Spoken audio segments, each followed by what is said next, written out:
Assalamu alaikum wa rahmatullahi wa barakatuh. Hello, dear brothers and sisters all over the world. Today, I'm going to do a couple of things in the introduction of our series. Number one, I'm going to introduce myself.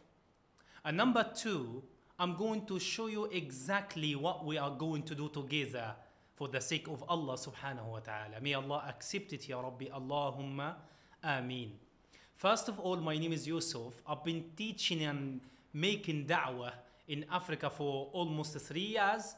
But for long time, I've started teaching people about Islam and da'wah all over the world.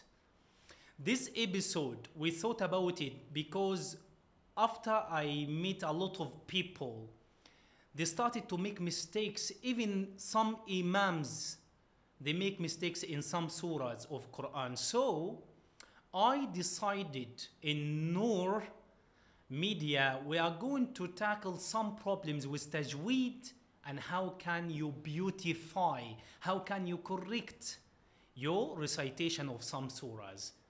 I hope inshallah you will get it beneficial. Assalamu alaikum wa rahmatullahi wa barakatuh.